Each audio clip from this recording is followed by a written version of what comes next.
All right, everybody, welcome to the next episode of the Bass Nerds. Where's that fucking button? I meant to grab it, I forgot it. I'm Jody. This is... I'm Mark. And today we welcome Dr. Randall Kertz. Hey. You probably already read, seen, watched his videos. Dr. Kertz is all over the bass world. So I want to start with, I was going through your Facebook, and we have kind of a tradition. Well, first, happy birthday to Mark. It was his birthday yesterday. Happy birthday, Mark. Wait, And he's a new daddy, second time over, so I feel like I got to get that out of the way. Happy Daddy Day. Yeah. So we've kind of had a tradition where everybody seems to have a story about Lemmy. And I saw a picture of you with Lemmy, and I want to know, tell me if it's just, hey, I ran into him, great, or if there's a story behind it. I'd love to hear your Lemmy story. Wow, I've got a lot of great Lemmy stories. What? In fact, I knew Lemmy for the first time I saw Motorhead was at the Metro. Shit. With here? Brian Robertson on guitar.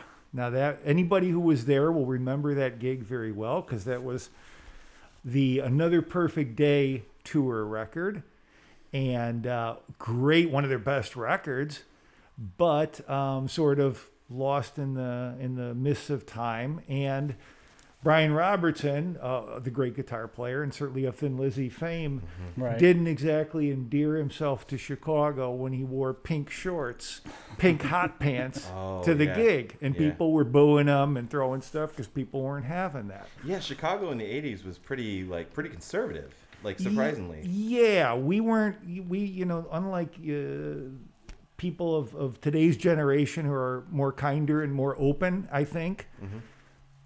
In the early, and we've talked about this, Mark, in the early days of, say, heavy metal and punk.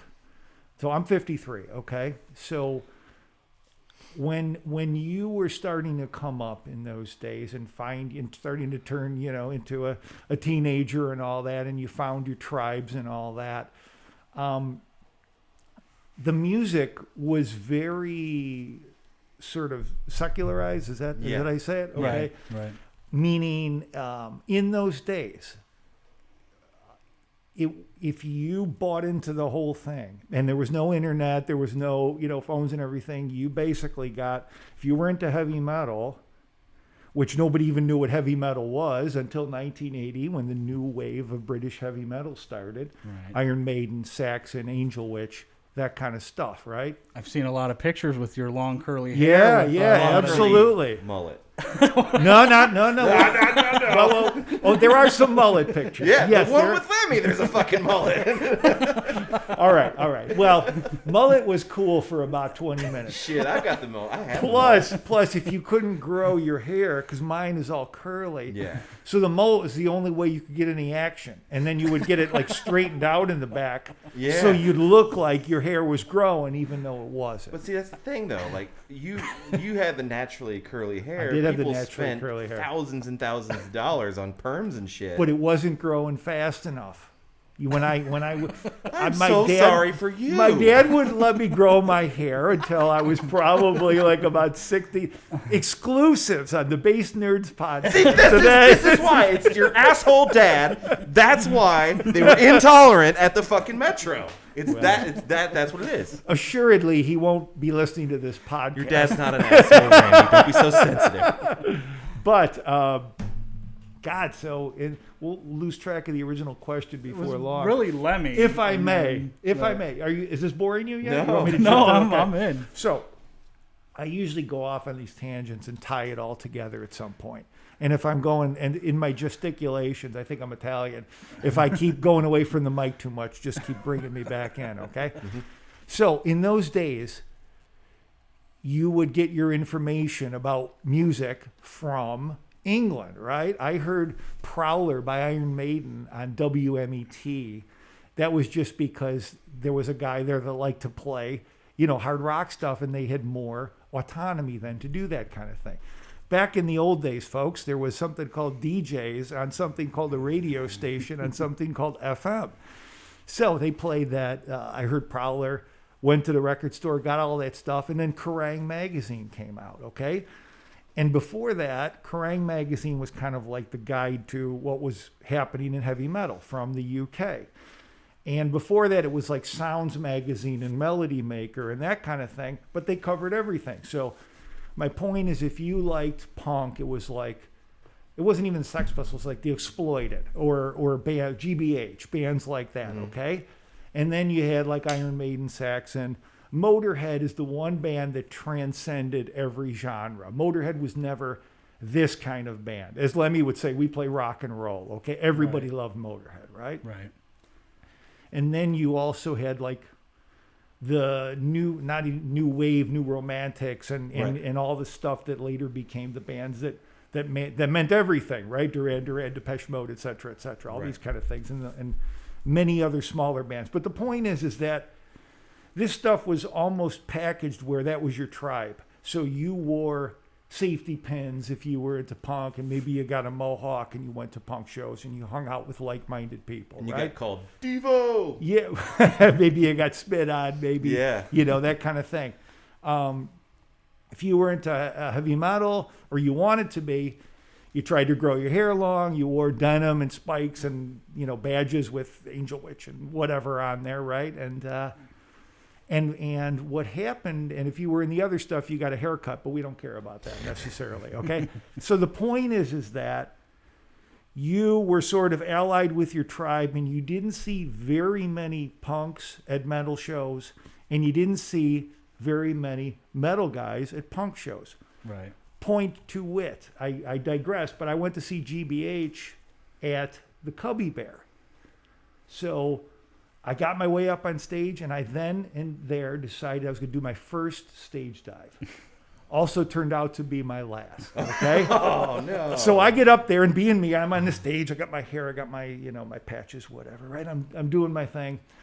And so at one point I said, okay, everybody's stage diving in the shoes and everything's up in the air. And, so I'm like, yeah. And I jump and I did a backwards one, and they parted like the red fucking sea. And I landed on my back, like after about a 5-foot drop. And I went, oh. And then you were like, what is this crunch feeling? Right. And that's how you became a chiropractor. That's right. That's right. Well, I mean, you are like, what, 6'3", maybe? 6'5". 6'5". Yeah, So, yeah. I mean, if I saw a 6'5" dude, plus with a mullet made you 6'8", yes. and jumping off the stage. It wasn't that. I was a metal guy. It was a metal guy. Yeah. That's how it was. And that's not sour grapes. That's the way it was, Right. That's it. But anyway, back to Motorhead, right? So the point is that stuff was very much a big deal and very personal. And you sort of picked, and you might like all that music, but you didn't wear it. You didn't advertise it. You didn't live it, right? There was not a real commingling at first anyway. But Motorhead was one of the bands that did have that. Anybody could go see Motorhead and they were welcome and glad to have you, So that gig at the Metro was the first time I saw them, and I didn't know how to act, you know what I mean? But I got there early. You used to get to these shows at 8 a.m. Sometimes you would stay out overnight. The amphitheater at 43rd and Halsted, which was not, it isn't, but certainly wasn't then, a great place to be setting up your tent. Right. Okay. Right. But that was where a lot of the gigs were back in the day. Huh. And so you got in the habit of getting there early, and the Metro was general admission, right? So you got there early, so you'd get there at 8 a.m. Well, we got there early, me and Joey Lyons, who shout out to Joe Lyons, who's local crew now, and he's done some tours and stuff, and who hit King Diamond in the head with the roll of toilet paper. And I know because I was standing next to him, even though you worked for him years later, and I didn't pimp you out, buddy. But that's another story. Oh, man. Busted. So anyway, we were there early, and so the roadies were like, hey, help us, put gear in, right? We get to play roadie, yay! So we were happy to do it, young kids. Plus, there were certain party favors involved, right? So it was a good time. But I remember that because I got to stand on the stage. I got to sit right on the side there, and I saw Motorhead, And that's the first time I met Lemmy, and Lemmy kind of came out after the show and was greeting people, and I was kind of yelling in his face because I didn't know how to act. Because I'm sure he was used to it by then. being excited, right? But Lemmy was like, okay, because and Used Lemmy, to it. Lemmy was a smart guy. I keep futzing with this mask here. Lemmy was a smart guy. So the point is simply that over the years, I would see Lemmy, whether I was going to concerts as a fan or later on when I got in the business. I saw him when I was working with bands, and I've got a lot of great times, memories of him. We were always good. But I could talk for an hour about Lemmy, and I don't mean he was my best friend, but I had his number when I was in LA, and we were pals. As much as you're gonna be, and he was a great dude.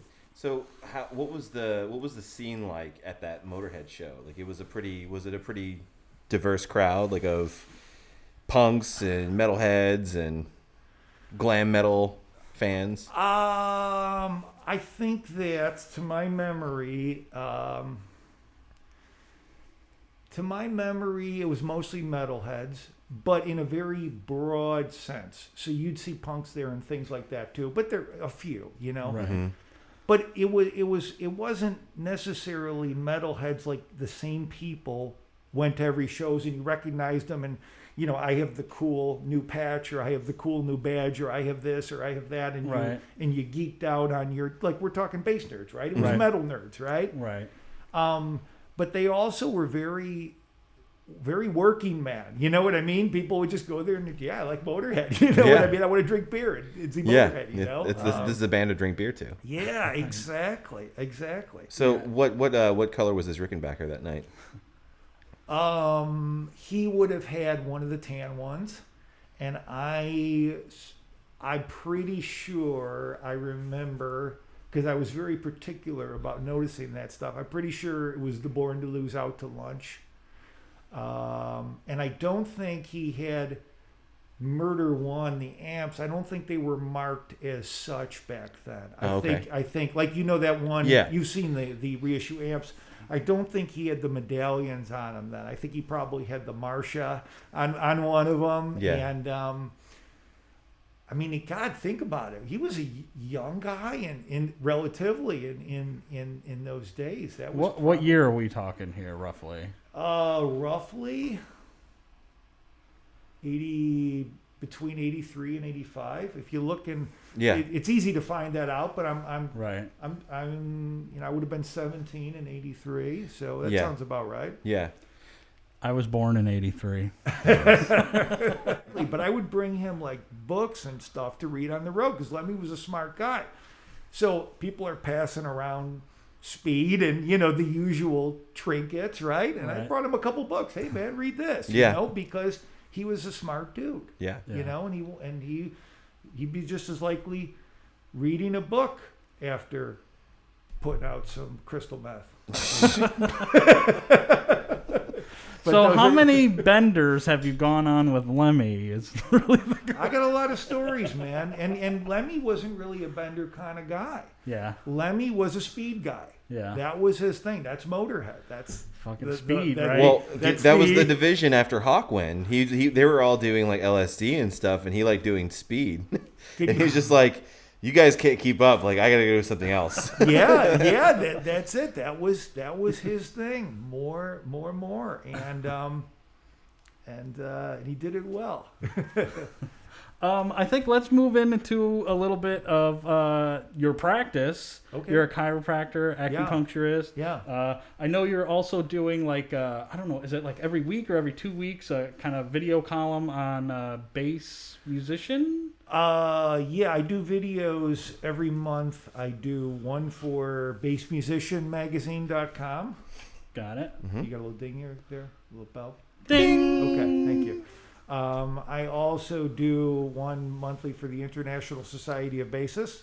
Ding! And I've recently started doing Making Music magazine, which used to be in print, and now it's online. And I've taken over editing that and also doing a monthly video, but for all instruments, getting out of simply the bass genre.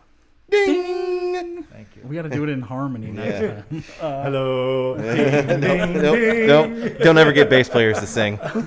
You're also an author, Yeah. and it's the for it. Yeah, the Bassist Guide to Injury Management, Injury Prevention, Management. and Better Health. I sold a shitload of those. Yeah.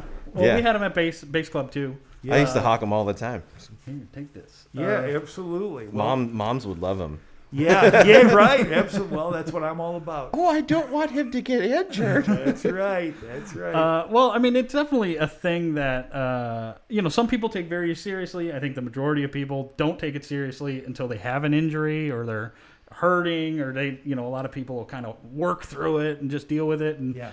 I mean, now in the last decade, I think we've come to amps, cabinets, and gear becoming this lightweight. You can get a 15-pound cabinet and rock a show, but we're all from the 8-10 refrigerators, hauling that stuff up 2-3 flights of stairs for a gig, up and down, helping the drummer with his stuff. And then, also, I recently watched your video with Scott from Scott's Bass Lessons, which was super informative. Yeah, that was a good one. And it's just like I was, watching. I'm like, I do all the things that you say I shouldn't do. Yep. Like standing in one place, kind of, arching your arm when you're playing. Yes. Things you need to do. Yes. I think a big one was like I said, standing in one place while you're playing. Bass players kind of anchor themselves and kind of groove, and then they end up just kind of leaning to one side and start getting back pain, stuff like that. Yeah. I have tried to stay, I like to rock the stage, if you will. So That's I what don't they like say to about you. stand in one place when I'm rocking out. Jody Jaguar. I think. Yes, that's what they call me. You've been helping musicians for a long time on how to treat injuries and how to deal with them. What are some of the most common problems you see bass players coming to you for or having issues with? Well, first of all, thank you for those kind words. Most of the problems that bass players have are the things I try to address in the videos, which awareness of that problem can take that problem away. Right. The most common things I think are, carpal tunnel, but for the bass player, it's more called ulnar tunnel, which affects the fourth and fifth finger. And that's because as bassists, we are cocking our hands to the side when we're plucking or when we're playing at the towards the nut. Right. And we're bending our wrists in such a way that those areas, more than the carpal tunnel, are going to become pinched or going to succumb to overuse type of injuries. Right. So that's what I see a lot of. And most of our heroes don't play the right way. They don't play the right way. Right. Quote unquote the right way. And it's not necessarily that they're doing anything wrong. They may have figured out how to take little breaks or how to play in that way, or they do things that you may not notice to shake it out or whatever. But when you see the pictures of them, they're bent over, way over the instrument with their neck over or bopping to the music.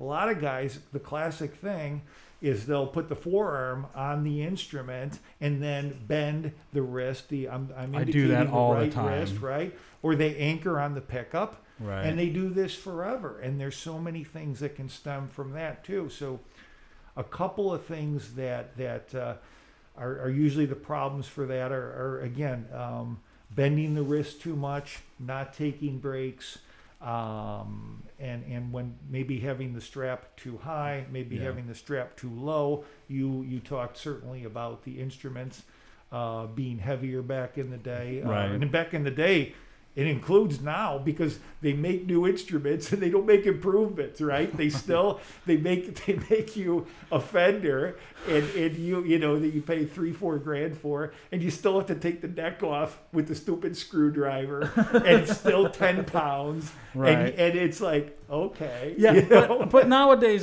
there's definitely a lot of options out there for lighter bet, instruments, you bet, But you bet. if you had a 73 Jazz, it Yeah. weighed 11 pounds. Oh no matter yeah, what, sure. You had one too over at Bass Club, that black one. It's still there. I had a 76 myself, and I had a great bass, but yeah, I mean, those things were pretty brutal. And then, like, I definitely want to touch on straps, because I know that you, like, endorse the Duo strap. I do. And then I think recently you were working with Patitucci on a strap. Has that one been released yet? Yeah.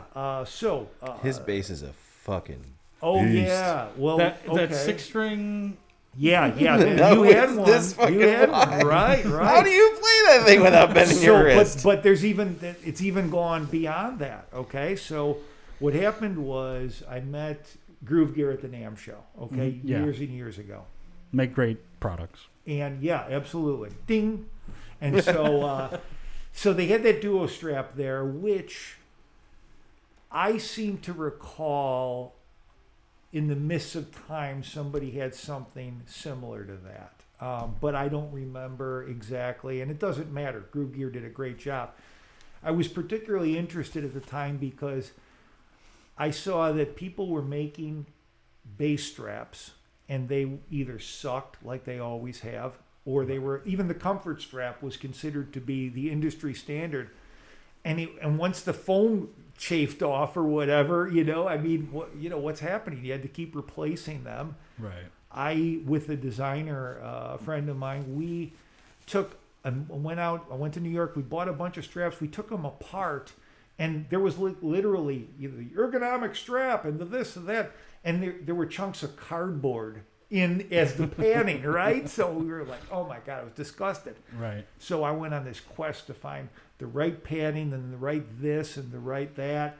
And then they started making straps that cost like $200, these big, beautiful, intricate, beautiful straps. And there's nothing wrong with that. But they weren't the answer either. They were hand-stitched leather might thought and stuff would be like the that. answer, right? But they were kind of a cool thing, a vanity thing, but they weren't necessarily it, right? So I was going to make the strap. So I see Groove Gear. I see they got this Duo strap, and I start talking to Jay, the owner, about it. And I tell him what I do, and we start to talk about it. Damian Erskine is the guy who designed the Duo strap with Groove Gear, okay? They did a leather one, and then they did a neoprene one, which I like better. Not only is it a little less costly, but the integrity on it is real good. There's a little give, but it's got integrity. I can't think of a better word than that. It's just really, really good stuff. And I gave up my quest to make the perfect strap because they had already done it. So what they did then is they made that Duo strap a single strap.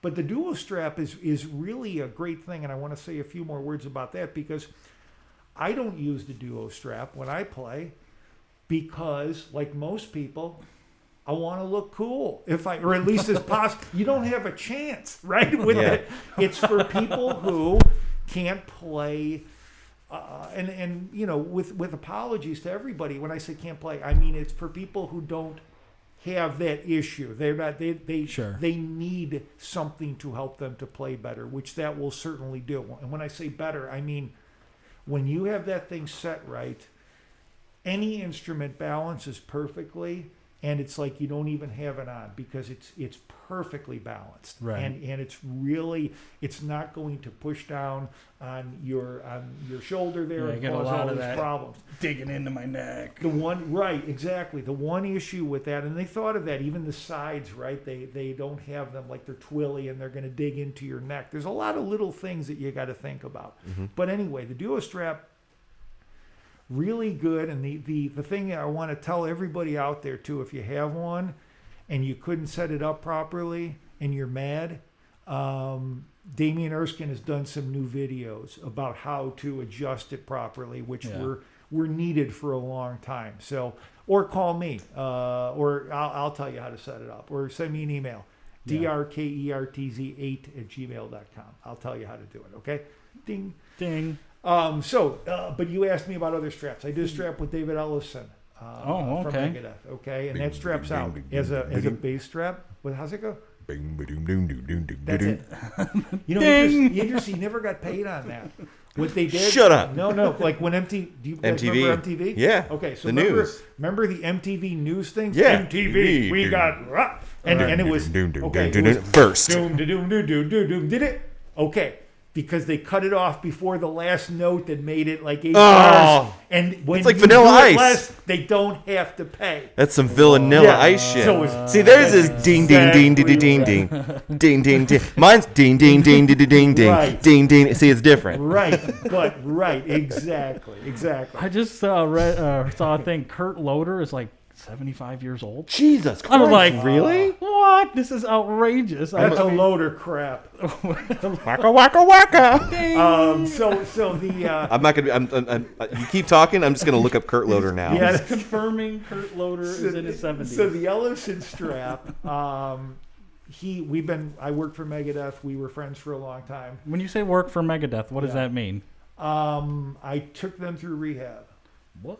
Yeah, right before the Rust in Peace record. In fact, I just contributed to a book and an audio book that are coming out in September about the making of Rust in Peace. And it's Dave Mustaine and another guy who helped him, put it together and do all that stuff. Yeah. And I was one of the people that was there during the pre and the making of that, and part of the reason, and this, I'm not telling any tales out of school here or anything, but part of the reason they wanted to have people who were involved with that, not only to fill out the book, but he and they don't remember a lot of stuff because they were bombed. Yeah, that was a whole different time, man. There was big money to be made in record contracts and merchandising contracts, and you kept your cards close to your vest. We had the same management company as George Michael, and nobody outside of the industry in LA knew George Michael was gay, because that would have sank your career at the time. It was a big deal at the time. Right. So when Faith hit and was huge, he was closeted because of economic reasons. The world would not accept that. But looking back now, I think it was a little more obvious, right? Well, yeah. Well, but hey, man, hindsight is 20/20. Look, Rob Halford does the same thing. Well, that was it. I had posters. Hell bent for leather. I had posters of Halford on my wall. Who knew? My dad knew. But who knew, right? Right. But anyway, going back to the strap thing. David Ellison and I have been friends for a long time, and he asked me to help him design a strap, which we did. The unique feature about this strap, the Recoil Strap, the Dave Ellison signature strap for Groove Gear, is that you can adjust it in the front and on the back as you play. So if you want to throw a different instrument on, or play one higher, one lower, one with a pick, one with fingers, whatever, you can adjust it in the front. Yeah. And the strap, rather than having a buckle, there's Chicago screws on there. So it goes and they clamp on, and they're easy to sort of flip on and off, but not as easy. They don't fall off. So it's really a well-designed thing. So I'm really proud of the work that we all did on that. And the Patitucci strap, John saw some of my videos for the ISB. And he reached out to the ISB and he said, "Hey, I'm a fan of these videos." And I said, "I'm a fan too." And we met and we talked for years about doing a signature strap. And then last year, right close to about this time, maybe a little more towards fall, he was off for like a weekend. And I said, "Hey, man, I'm going to come out there. Let's do this thing." And he said, "Yeah, come on." And I went out to his house and we did it, and we came up with this really elegant, nice, and the Ellison strap is pleather, and the Patitucci strap is got a nice leather top on it, and it's got neoprene underneath for the give. But this all came about because, back to your point about the guitar that he had this semi-hollow body, right? The like a yellowish one, and that thing was really just impossible to wield. And he was like, well, man, this is hurting my shoulder. What do I do about this? And I said, man, try this duo strap. So I sent him a duo strap, and we got it all fixed up, and he got the guys at Yamaha to move the pin to attach the strap so it would be more advantageous to him. Right. And as we went through that process and became friends, then we talked about doing the signature strap, and that's where we're at now. And I've already had I've got the second prototype. By the time this airs, the strap may very well be ready. That's awesome, man. And then is that also through Groove Gear? That's through Groove Gear as well. Yeah, Nice. absolutely. They're killing it. And that's how I met Lemmy. So that's what's going on there. Awesome. Side quest. I just looked up Kurt Loder. Yeah. He is 75. 75. And he looks fucking great. Yeah. I don't know if I saw him on something, like, it wasn't Larry King, but it was like some interview thing, and then they were like, did you know? Yeah. He's 70 whatever years. I was like, No. I grew up with this guy. Listen, you like know? we all know, we know what 75 looks like based on when we were growing up, what our grandparents looked like when they were Right, 75, and our right. friends' grandparents, what they look like, and like the fucking people, like the blue hairs that played bingo and shit like that, like they Well, looked and- 75. People now, they look like 55, 55, like a right? 55-year-old to us. Well, yeah, my grandfather's in his early 80s, which means he's only 6-7 years older than Kurt Loder. Like, yeah. like That's what clean living, like, or right. not Well, like and clean my grandfather's necessarily. a carpenter, so he's a little Rough on his movable. body. Yeah, he was hard on it. They definitely don't. He looks a lot older than 6 years older than Kurt. Yeah. But yeah, I thought that was an interesting fact. I think we should touch on how things like in the 80s, where you went through the metal scene and the punk scene and saw how like things were back then and how like less tolerant, so to speak, those scenes were than say like today's metal scene. Although, let's be real, like it's still a problem. Like Yeah, it's there's still still issues. it's still a problem, but it's not as rampant. What do you think is the main contributor to that? I think times change. We could talk about how the record industry and we could talk about a lot of different factors, but people change too. And despite what you hear or see or read, and which is reality, in the music scene, I think people are not as. I think for one thing, people are not as invested in music as they used to be. Used to really, there's vinyl resurgence and all that, but in general, that's a very minuscule thing. Yeah, it's all about singles now instead of the Yeah, and album. people, man, you were what you listened to, and it was your lifestyle, and you were that 24/7, and you wore your badges and your patches, and you grew your hair if you could, or got a mullet, and you didn't care what anybody thought, and you embraced anybody who was like that. But that stuff was very, especially in Chicago too. Chicago then, more so than now, then very segregated, and more along the lines of segregated ethnically amongst like Caucasian races too, right? Right. You're Italian, you're German, Southside you're this, Irish, yeah. all that, Exactly, yeah. right? That doesn't seem to be as important to people of today, and it's more mixed in general in society. Sorry about You're that. good. You're Getting good. all excited. It's my Italian, but I'm not. But I thought I was. Anyway. Do you think it's because of an access to information? Like for instance, like in 1984, it was like probably if you wanted to like travel somewhere to experience a different culture, you probably had to go through a travel agency, Yeah, right? You couldn't really price shop. Yeah. I think it's environment.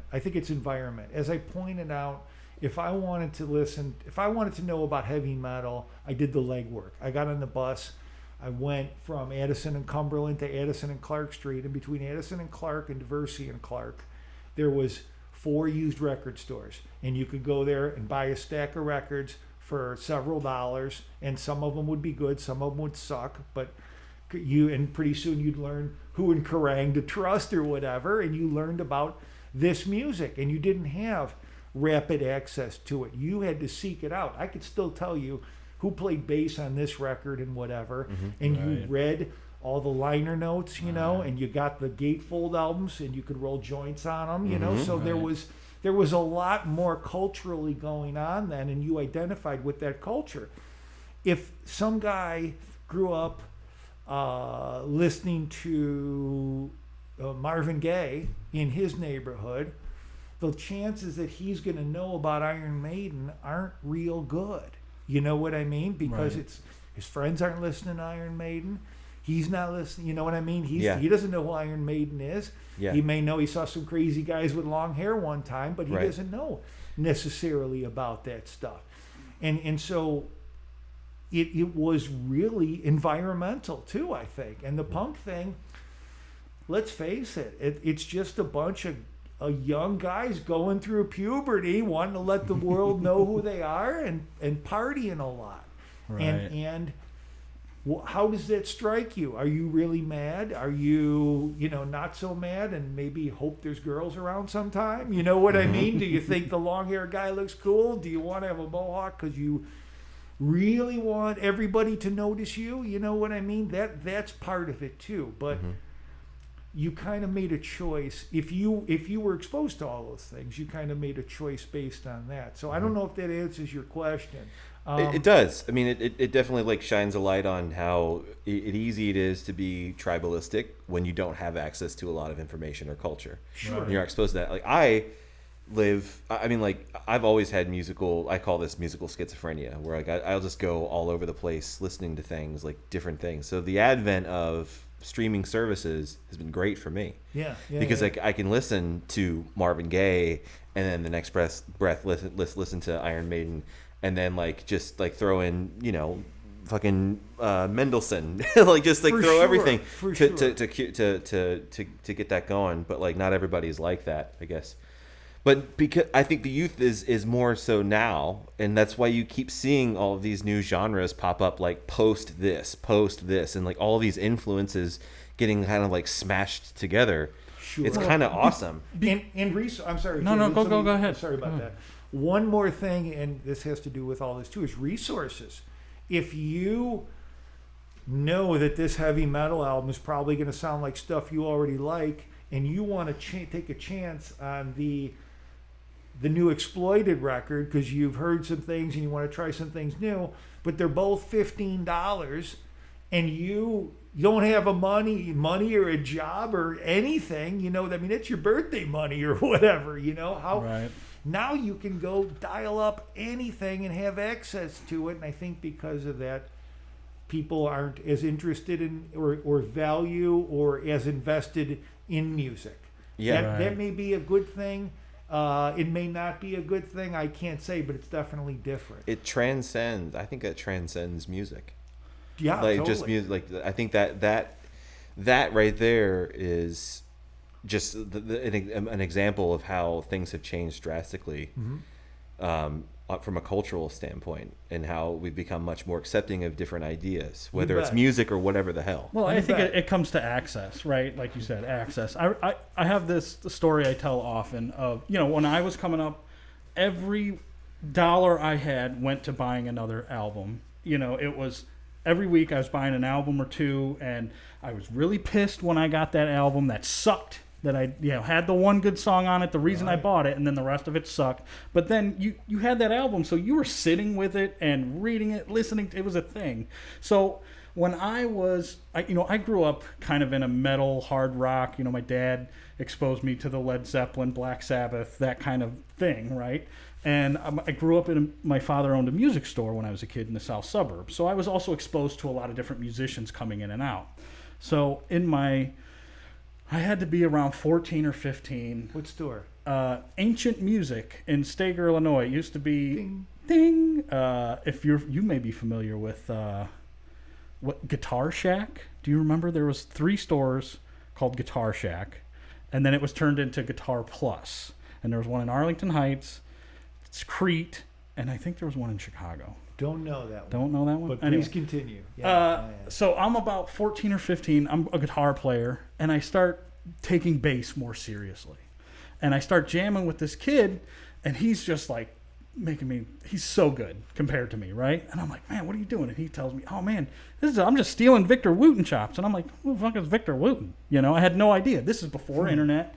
I had no outlet to know who that was, you know? So then fast forward 6 months, and I remember I'm at Circuit City in Richmond Park, Illinois, across from Lincoln Mall, and I was big in buying live concert DVDs. Oh yeah. And so I would spend 45 minutes in there just, what do I want to buy? What do I want to buy? And I still have all those DVDs in a box at my house. And I come across Bela Fleck and the Flecktones live at the Quick. Live at the Quick, man. Yeah. Had no idea. On the fucking bassoon. I stand there for like 15 minutes going, do I want to buy this? Like, I heard this Victor Wooten guy is the shit, but like, I don't know. And I think I only bought it because it was actually on sale. Most DVDs were $20 at the time. This one was like $15. And I was like, oh, all right, whatever. I'll roll the dice on it. Dude, that DVD changed my life. Yeah, man. From Same the here. moment Victor Wooten starts that DVD. Yeah. And I'm like, Yeah. what the fuck am I watching? I saw that playing at Tower Records on Clark Street many years before I met any of those guys. Yeah. And I was transfixed. Yeah. Totally. That was, just had access to it. Like another one that I watched religiously was the Stevie Ray live at El Macambo. Oh, yeah. I probably watched that DVD 500 times. Yeah. You know? Well, I listen to Victor Wooten a lot. Like, people made me mix CDs and mix tapes and shit of his stuff, and trying to figure out his technique just by ear and like not having a visual guide to doing that. Right. And then at the music store I would go to a lot, Music Go Round. My brother would drag me there. I was like 14. I saw a copy of Bass Day 98. And this is the day after I talked to my friend John, who was like the older guy, who was like the other good bass player, teenager in town. He knew how to do all that stuff, and I had him like explain it to me over the phone, and I'm like kind of like doing the open hammer pluck thing, and I'm like, okay, like something wasn't clicking. Right. And then I got the tape the next day, and I was like, oh, cool, and I can like watch him do it. And when you watch him play, he just looks like he's just doing this. It's just effortless. Yeah. And you're just like, fuck, that doesn't help me do anything. At the very end of the tape, he walks you through it. Yeah. And it was just like, once you figure it out, you're just like, shit, I feel so stupid. This is so easy. Yeah. It's not easy. It's just like, but it just makes so much more sense. So that sort of moment for me, my generation's, so Stanley was a little bit before me, because he was late 70s, and in the 80s he was doing more film stuff and doing more of that kind of thing. Those are some slick ass soundtracks, man. Oh, absolutely. So he was in a different phase of his career, I think. Yeah. And before Victor, one of my, I'll never forget, Joey Vera from Armored Saint, bass player from Armored Saint, longtime friend. He was like, hey man, you should listen to this Marcus Miller. Who? Right. Which is interesting. I want to segue into something about Marcus at CME too. Oh yeah. That was really cool. And so it was David Sanborn, As We Speak. If that's a record that I don't know a lot of people are hip to, but I think that my dad listened to out. David Sanborn. I'm really, sure I've heard really just, and the stuff Marcus was, and I'm not a big slap pop. I appreciate the form, but I'm not a student of it. I love Larry Graham. I love some of the more muscular stuff like the Forget Me Nots, right? You know, right. And I love Marcus, but I'm not seeking out new slap forms to sort of absorb. And Victor, of course, but you know what I'm talking about, right? So I remember I was like, wow, this is incredible. And and at the time that was before Tutu.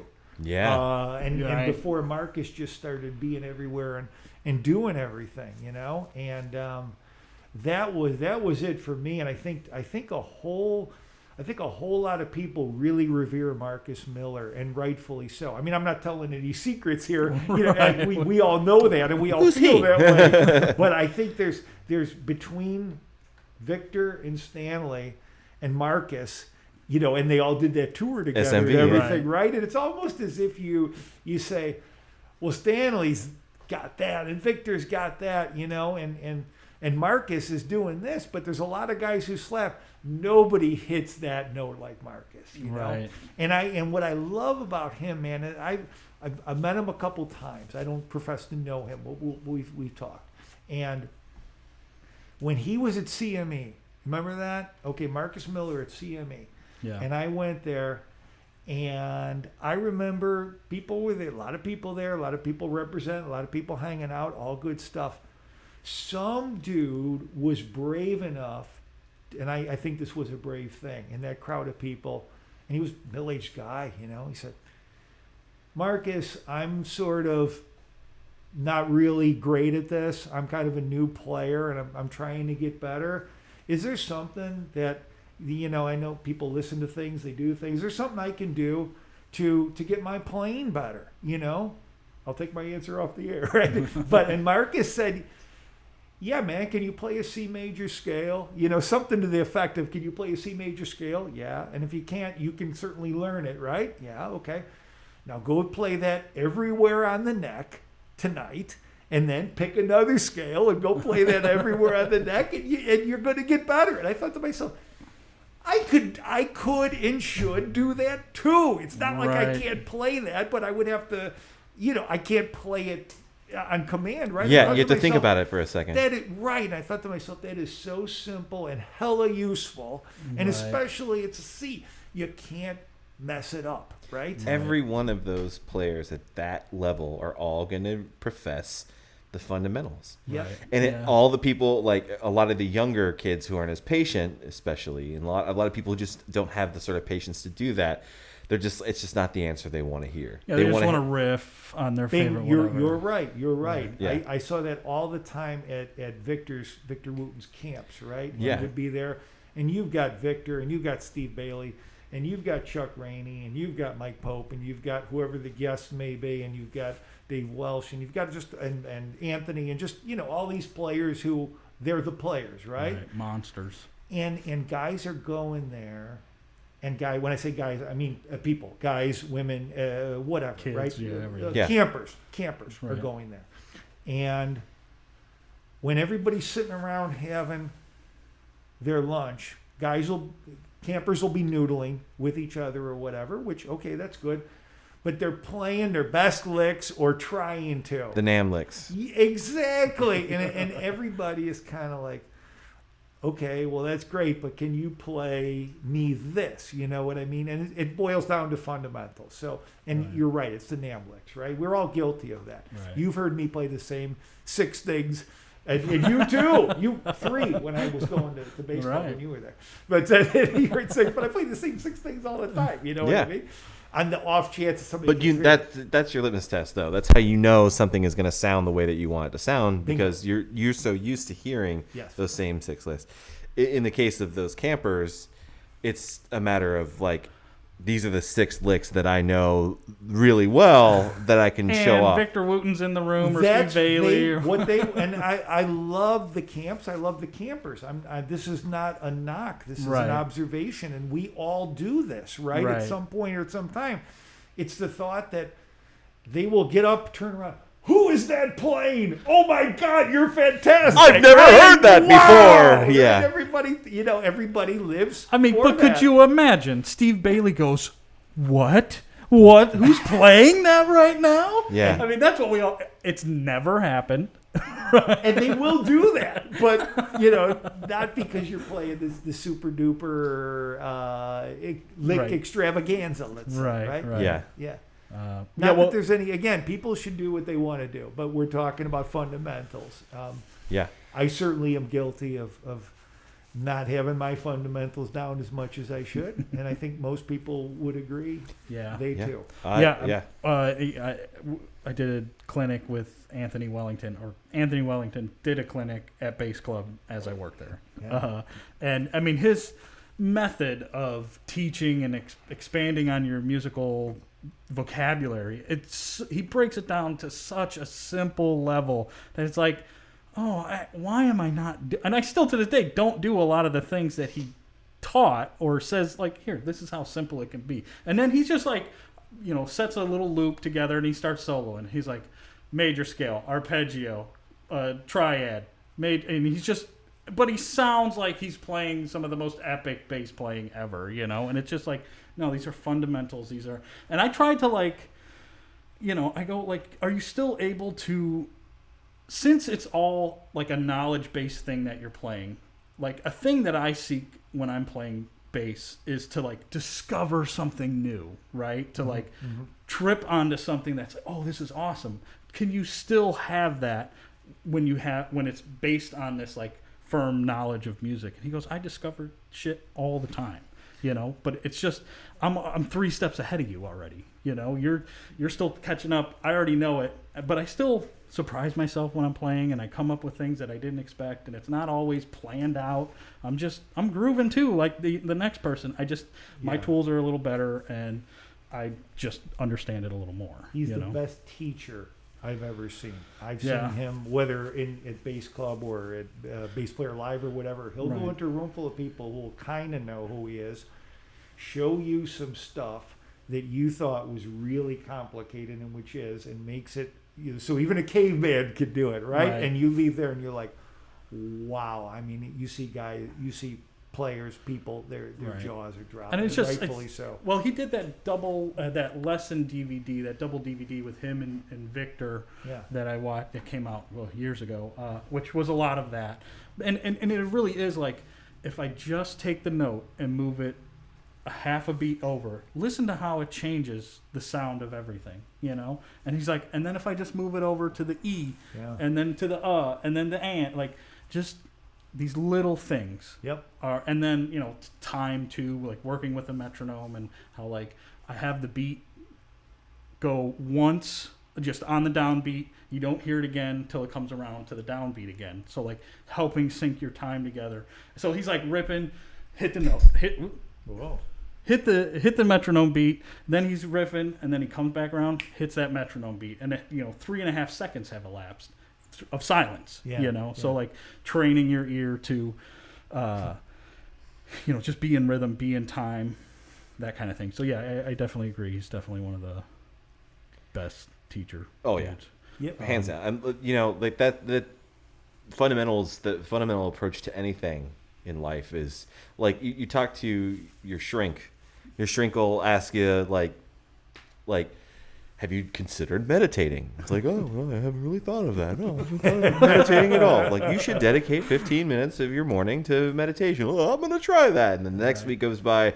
Okay, so how is the meditation working for you? You know what? I didn't do it. Well, okay, well, are you still stressed out this week? Yeah, I'm actually still stressed out. It's kind of crazy. Oh, you know what? You should try meditating every morning. Okay, that doesn't require any drugs. You're right. I should do that. Oh, next week goes by. Same shit. It's just like, we just got to do the fundamentals. Yeah. Just do the fundamentals. I also read somewhere that you were a tour manager.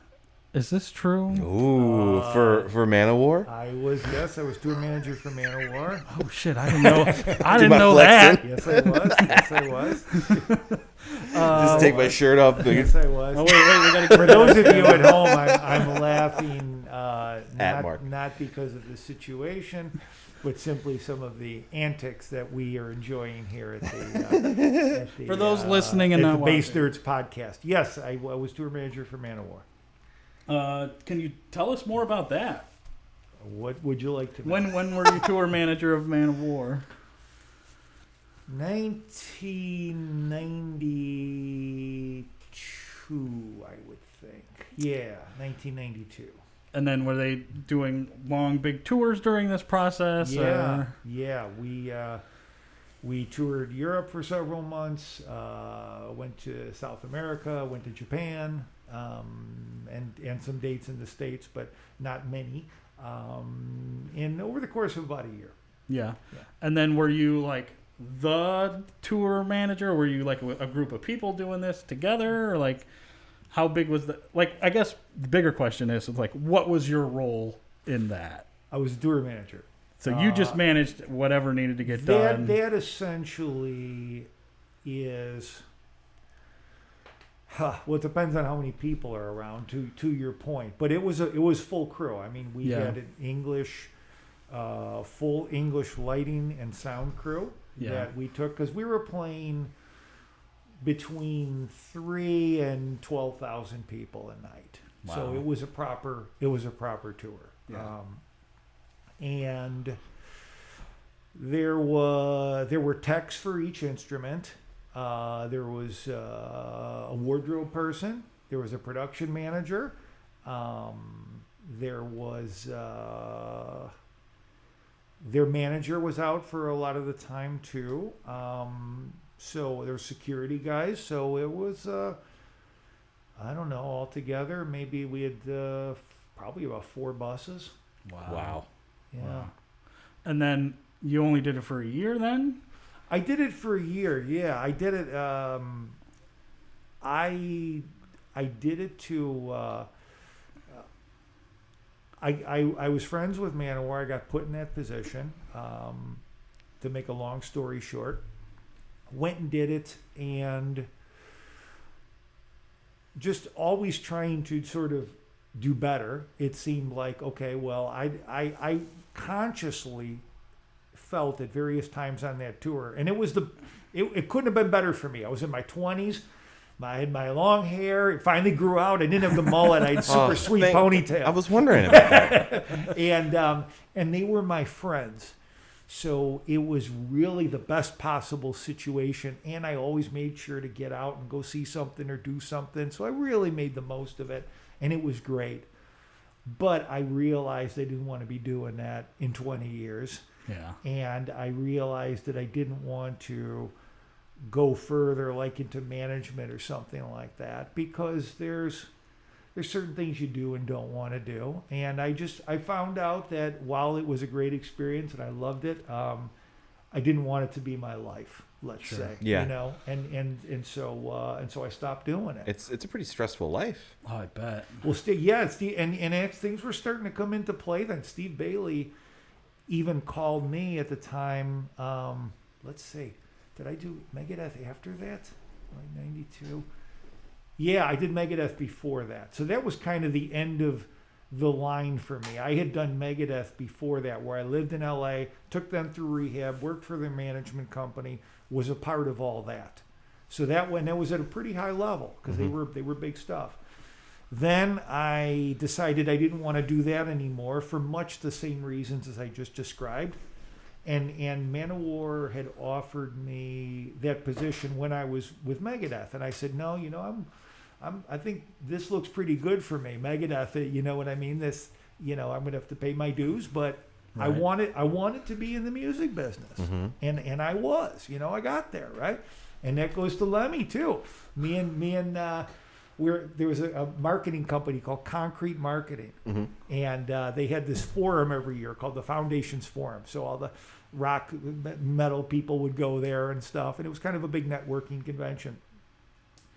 And I was there with Ellefson sitting there in the audience, and Lemmy was up on the dais, right? He was doing some talk, and he sees me and he gives me one of the nod, right? And I give him a little wave. So I go up there afterward and I go, Lemmy, you know, what's up? And blah blah blah. He goes, man, I'm working for Megadeth now. I was 22, you know. I go, I'm working for Megadeth now, and he goes, ugh. And I said, I'm getting paid and everything. and he looks at me and he goes, well, it's a good thing you didn't tell him you do it for free then, isn't it? So anyway, which is absolutely the truth, you know? Right. So anyway. Talk about a guy who knows fundamentals. Yeah. Oh, yeah, absolutely. Yeah. No, yeah. Well, well, there's another story that sort of relates to that too, involving pills.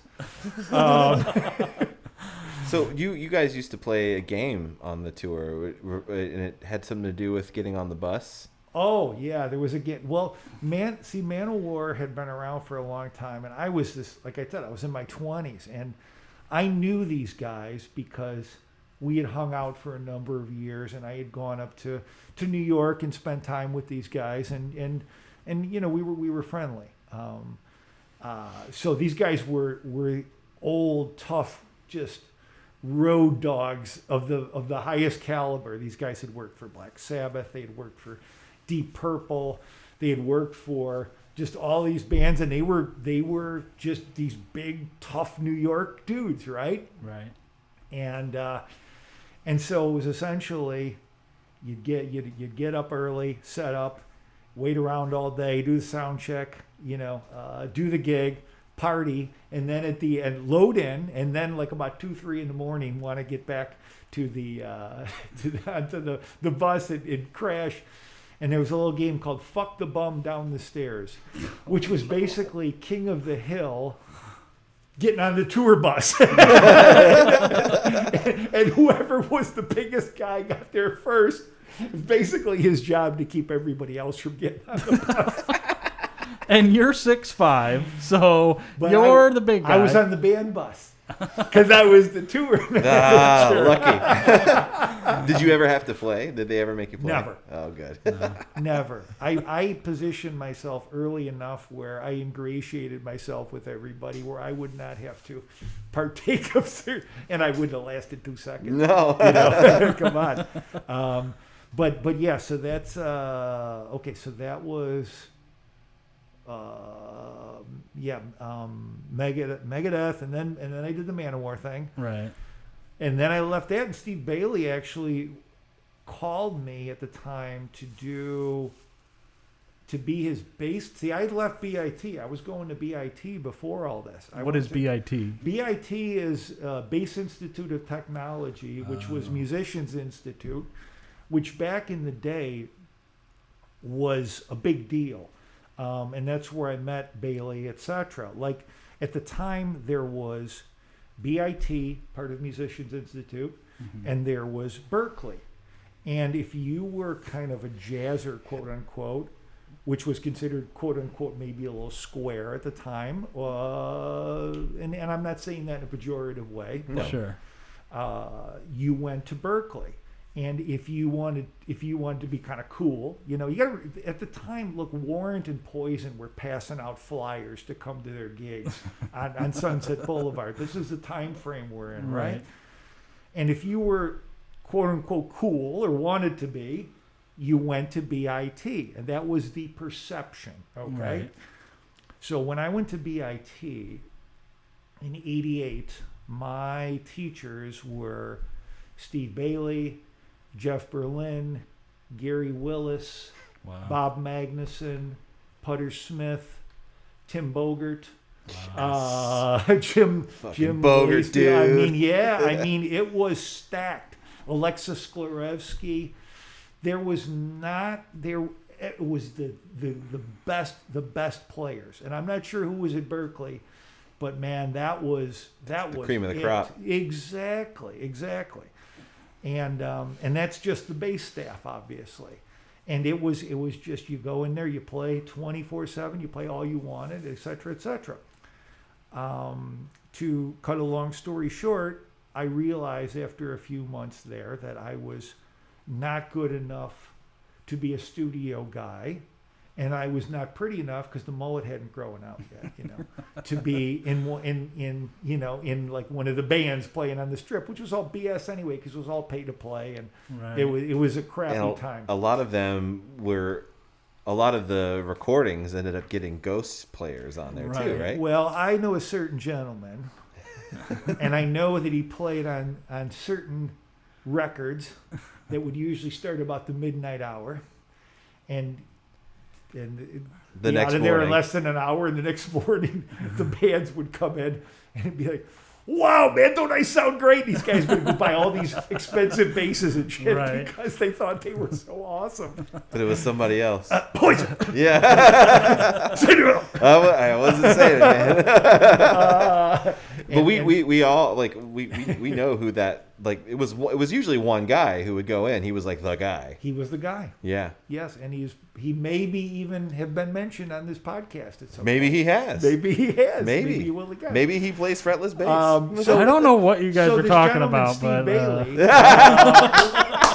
no, that's the story we were talking Oh, about. right. By the way, think of this. Steve Bailey, when I went there, he was the first, like on the sort of orientation day. He was one of the first guys you saw play, and he was playing this 6-string fretless bass, Right. which nobody knew what the hell that was. People were just starting to 5-string. Wow, okay, so we're talking 1988, right? Right. So Yeah. maybe AJ was playing the Carl Thompson then, maybe another one or two people, but Right. and he was playing the fretless. Right. Right. And he was so good, and because he's got small hands, he was just all over it. And I still say, pound for pound, the best bass player I've ever seen as far as a command of the instrument in that regard. It's just astounding. Yeah. Just incredible, the stuff he pulls down. And a great dude. But he called me up after all this to go on tour with Kitaro. And he was, do you remember Kitaro? No. Oh man, well look up Kitaro. Kitaro was this Japanese guitar player who was like one of the first quote unquote new age guys. Okay. But he was like, he lived in the mountains and like they would play gigs where Steve tells me about this one gig, which I probably would have been at, where it was broadcast, like millions of people and stuff like that. And they played at this particular time when they'd be on stage, and at midnight the moon would creep over the hill and it would shine down and hit this laser which would light up the stage. I mean, I'm not even exaggerating much. Whoa. Kitaro was the new age, and he could play too. I mean, it wasn't, Right. when It you was say like new age, a it's lot of not those like like early new age guys, like Michael Hedges, Michael Manring. right. It was of that ilk. I mean, it was previous to. It's not even new age. I mean, it's guitar based, just spacey. Not spacey, but it's been put into new age category perhaps. But Yeah. you could just say it's rock. Was but it were they on it's Windham Hill? landscape rock, maybe. I don't know how you. Were they on Windham Hill? No. Kitaro was big stuff. It wasn't sort of watered down. It wasn't like I don't know. I'm not knocking him, but it wasn't Kenny G. Right. Okay, I'm trying to illustrate a genre there. Right. I'm not knocking Kenny G. Sure. Right. But it was guitar based, ethereal, layered, complex music by a genius Japanese guitar player, man. That's just how much. Check it out. You spell it? Kitaro. What's that? Spell it. Kitaro. So how it sounds. Okay. But he was playing the biggest. You know what it was? He was like the cool Yanni of his day. Okay. Yanni is fucking cool. Let's set the record straight. Hold on. I'm offended. I'm offended, Randall. His luxurious hair. Mustache? Oh, Yanni's hair. No, Yanni's the shit. Kitaro's hair. It was the full-on, the long black hair. Are we and the starting? Are we robes starting tribes now? You got the Kitaro camp and the Yanni camp. Because Yanni's Greek, and the Greeks built a lot. I didn't say anything bad about Yanni. I remember seeing The Yanni. cool Yanni. Wait a minute. You said the cool Yanni, as if Yanni wasn't fucking cool. It was a descriptor. Yanni now is doing better than I ever will. I guarantee Watch, it. just for anybody who's like, "What's a Yanni?" Watch live at the Acropolis. Acropolis. That's right. Yeah, Treat yourself. It's That's I so saw good. that. Yourself. It is so good. on PBS, I must have been 10. When I I was like, blown like 7. away. I was like 6 or 7. My mom got the tape. We were listening to it. We were in like Brownstown, Brownsville, Indiana. We were Brown County, Indiana. We go to the pool there, and like we went to this little knick-knack shop, and like she got Yanni live at the Acropolis. We busted it in there, and I was like, oh, like 6 or 7. I'm like, this is awesome. Well, listening to it's one thing. Watching it is a whole different other level experience. of awesome. You would have to go to a record store to get Kitaro, my friend. Oh, excuse me. Let me get your Let me say grass-fed that latte. again, just in case I was too far away from the mic. You would have had to go to a proper record store to get Kitaro, my friend. But anyway, International section of the record store. Yeah, man, they started a new section for this dude. I would say without being under the new age description, scriptor. He was one of the founding fathers of that. Well, I feel like an asshole not knowing who this guy And is. Bailey was like, oh man, this is going to be really good. We're playing like opera houses, and this is going to be an awesome tour. That's awesome. And and I was like, man, I gotta do something else. And I went. And he wanted you to like manage the tour. He wanted me to be his bass tech. Oh, okay, bass tech. Yeah. But But then it's a big deal. But yeah, Wait but a minute. he's If like, Steve dude, Bailey he's like, asked me dude. today to be his bass tech, would be a huge deal. He's That's like, true. I'll show you how to do it. It really, you're just going to have to be there for a couple hours for setup and just hand me a couple basses. It'll be sweet. And the pay's good too. You know what I mean? And I said, no, man, I can't. And I went back to school. And I found part of my calling here as being a chiropractor is in part of my sort of being in the music business and be careful what you wish for phase. I discovered I had a tumor in my chest, and this was during the Manowar tour. And I thought I was indestructible. You know, I was 24, Right. 25, 26, whatever it was. And I found that tumor, and then I found out that it was borderline cancerous, and just went through the whole process of being taken out of my daydream come to life, and, you know, Right. got hit with some facts, right? Mm-hmm. In that process, I just discovered sort of a new thing. I said, wow, man, I want to do something, but I don't know if I can deal with people dying on me on a daily basis. I'm kind of a, you know, nice, young, sensitive Midwestern boy, despite all this stuff that I'm currently Yeah. doing. And despite the heavy metal and all that. But anyway, so that's when I started, and that's why I turned down Steve. I said, man, you know, not like, I was thrilled to get the call, of course. Yeah. Sure. But I was like, man, that'd be great, but that's going to set me back yet another year or whatever. And I need to get things rolling. And I went and I decided to become a chiropractor. It just sort of fell in my lap. And at that time, when I was going to school to be a chiropractor and I'm learning the anatomy and all this, I started playing more. And I started playing in these bands. And I hadn't played in probably a few years up to that point. I started playing again. I started getting pain in my hand. And I was like, wow, what's that? I know what that is. And I started like writing stuff down and taking notes and all that. And then I compiled a book, and I reached out to basically, no pun intended, everybody I went to school with. Yeah, because they're all they're all And still there. I remember I called Dave Ellison. I said, man, do you have a number for Steve Bailey? Because I hooked them up when I started working for Megadeth. When I left BIT, to work for Megadeth.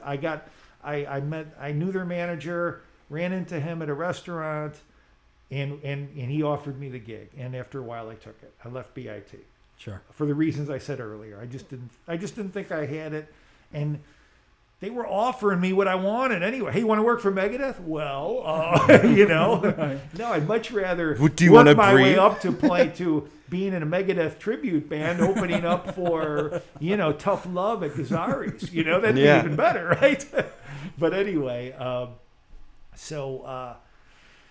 the thing with Bailey is Ellison wanted to get into some more deep playing. So I said, man, I got the guy. And I called up Steve and I said, hey, you would you give lessons to him, basically? And they started getting together on things, which is cool. And they collaborate a lot today as colleagues, of course, which they were then too, but just different, you know. Ellison was the great metal bass player, and Bailey was the great bass player, right? Right. So Bailey, I called years later. I'm starting to write this book. I'm putting my notes together. Right. Hadn't seen Bailey in like 10 years. I got his number from Dave. Called him up. We started communicating, right? And it was great to talk to him. And then he calls me one day and he says, "Hey, you know what? My friend Victor Wooten is playing with Bela Fleck in Chicago. You should meet him." And I said, okay. And the rest is history. We went to see them at the Gone and became great friends, which we are to this day, I'm happy to say. That's awesome. So that's how the book came about. Not that you asked, but I'm anticipating. No, I mean, there's Actually, a platform for that. If we can actually go back a little bit in that story, Yeah. how exactly did you get into becoming a chiropractor? Like, I know like you had the problem with the tumor, but like what were the steps between discovering the tumor and then going to school to become a chiropractor? Well, Your mom always wanted you to be a no, doctor. this is interesting. No, they were thrilled. Are you kidding me? Yeah. Before I was offered these music gigs, so I was probably about 19, and I was, interested in partying and having a good time, right? I knew one guy who was a millionaire, and I went to his office, and I sat down and I said, "You're the most successful person I know. I have no idea what I want to do with my life. What do you think?" And he said, "You should be a chiropractor." And I said, "How do you spell that?" And he told me he had a couple cousins who were chiropractors. And he said, this is like sort of an up and coming field. And I mean, it had been around, but it was starting to sort of come into its own without getting into all the stuff about that. And you should check it out. And I said, "Wow, man, I know a chiropractor." And I called him up and I said, "What do you think about this?" And he goes, "Well, I'm getting ready to retire in several years. You could go if you wanted to do that. It's a great way to make a living." So before the health thing came into it, it was on my radar as how a young man could make a living. Right. So that was always in my mind. And then people started offering me music gigs. So screw chiropractor, right? Yeah. I'll do that, years down the line, maybe if ever. I'm going into music, right? So I did when I was with Megadeth, my time with them came to an end. And that was mostly because I did my job. They got clean. They were off into a new phase of their career, which was making the Rust in Peace record. And they had their team and they couldn't be worried about if I wasn't, you know what I mean? I mean, I was replaced, but I did the gig. And and the manager got me a gig with Jane's Addiction right away. Mm-hmm. So it wasn't like I did bad, right? You know, I stepped into another gig. When that ended, I remember exactly where I was. I called up this chiropractor. I said, "Remember me? Hey, I'm in California now, but I'm thinking about coming back. Is that offer still on the table?" And he goes, "Yeah, it is." I go, "Okay." I come back, I start doing that, then I get the offer to go be the tour manager. So I go, "Well, I got to do this because I'm getting paid to go around the world. It's going to, I can start this a year later, right?" So, and that was when I found out about the tumor, and that was when I was kind of at the end of my chasing these dreams of mine. Like you had this like realization that, there's a finite amount of time to all of this. Yeah, and it was what I expected of myself too. It seemed like everything that I was doing was getting me further to where I wanted to be, and it seemed like where there would have been to go after that, I wasn't that guy. I'm not the guy to manage. I'm not that guy. Yeah. Mm-hmm. Yeah. Just don't want to be that guy. Right. If that was in the cards for me, I don't know, but the way everything was sort of going, that would have been it, and that would have been cool and all. But it struck me that if I was going to change my thing, just do things differently, that now's the time, and I think it was accurate. Mm-hmm. Awesome. Moving a little bit away from the chiropractor talk, what's your bass rig set up right now, out of curiosity? Wow, it's very simple. And it has a lot to do with your, as both of you know, I like to switch out gear a lot. Yep. Do you still have that Sadowski P bass? I wish I did, man. Oh, God. That thing. Wait, did you sell it back to us? Dude, so here's the deal, right? Okay. So me and Chris Clementi. Which I think I've sold him. Chris some gear Clementi, too, yeah. We go to Bass Club, And he goes, man, there's this Sadowski bass you got to check out. And I'm like, what's it? Who's it? Okay. So they had this beautiful Sadowski green sparkle P bass with flats on it. And it was used at the time too. Yeah, it was an NYC. Yeah, because it was you an couldn't NYC. dealers couldn't sell NYCs new. Yeah. So we had got one and used. Yeah. So I pick up the bass. I was like, $2,000. I almost had a heart attack. But he said, hey, man, it's pretty cool. Yeah. I'm like, yeah. I said, look, I did this, you know. And Played one of your 5 licks. It was great. And I ended up getting that bass, and I loved that bass. And I played a lot of gigs on it. It was an awesome bass. And then I wanted one of the first production Federas, one of the first production Emperors, not the Federa New York, or Not the NYC. not the NYC Federas, but Yeah. one of the first production line Federa production line. The models. standard. Yeah, the whatever. standard. Right. With right. the 5-string Emperor? Or No, what? no, it was a four. Okay.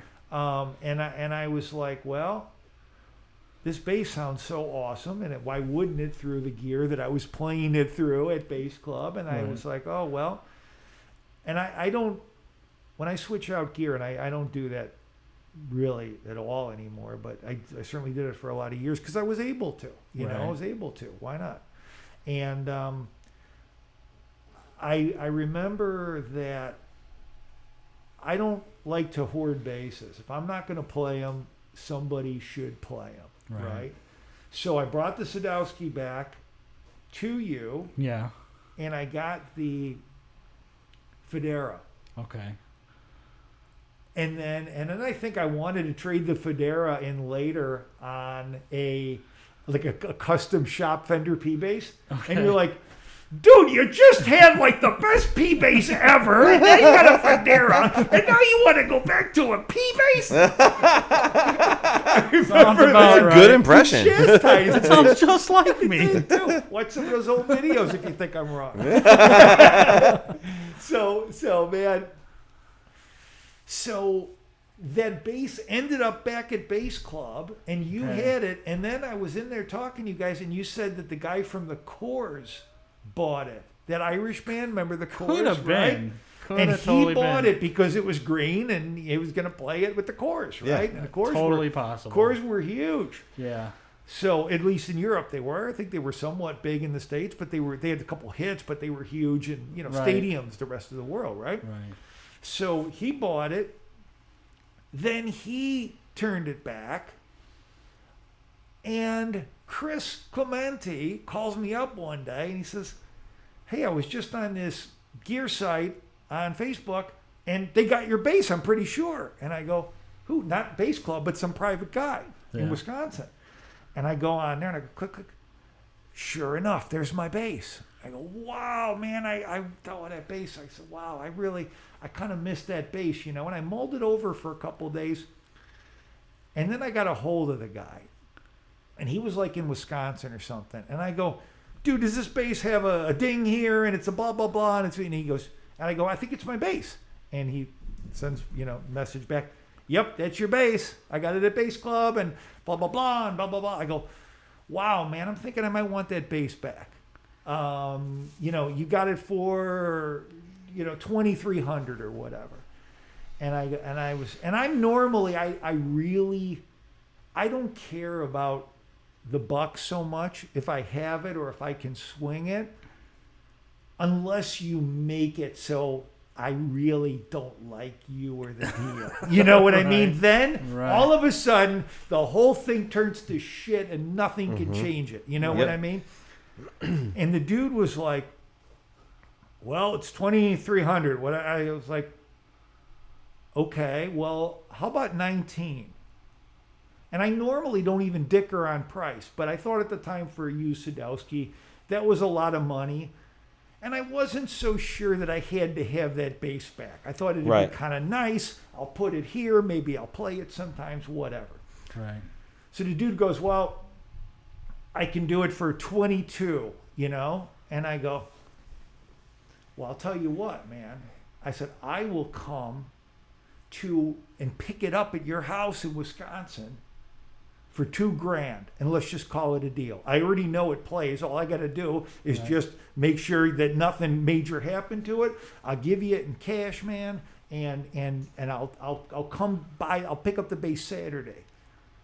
And the dude was like, well, I'll meet you at RV's truck stop halfway, and it'll be $2,100. And I'm thinking, at that time, I'm like, you know what? Screw you and the bass. and that was it. I just, for some reason, I don't remember if it was the tone, and I may be remembering it wrong, but I don't remember if it was the tone of the conversation for $100. If I just didn't want to pay right. it. Yeah, $100 wouldn't have stopped me from making that deal on its own. It had to be something else for sure. And it was just like, how many times we have to go back and forth with this thing? I know what you paid for it, Right. Yeah. and you're overvaluing it, and okay, I get it, but at some point, just let go. And it's $100, and I'll come to Wisconsin and get it. And it was just, it soured me.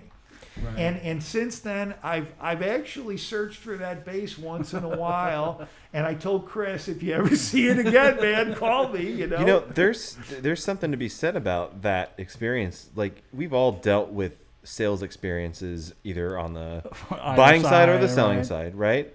And like, if you're selling something, you don't have to be an asshole about it just because you've got it. There's no reason to.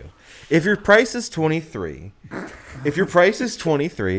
there's a way to just say, thank you so much for your offer. Right. Yeah, like, you don't have to say I'm firm. As soon as you say firm, that immediately turns people off. Right. A lot of people. You just say thank you so much for the offer, but I do want to stay at $2,300. I hope you can meet me here. May I contact you in the future if this doesn't work? Keep it open. Right. Yeah. Like, you don't have to like put flowery language on it. If you're direct but polite and fair. Right. A lot of times people are like, you know what? Fuck it. You know what? You've got what I want. I'll buy it for $23. Or they might even say, I can't quite get to 23, but I can justify this. And it's just like an easy conversation. But if you're an asshole about it, it's a sour experience.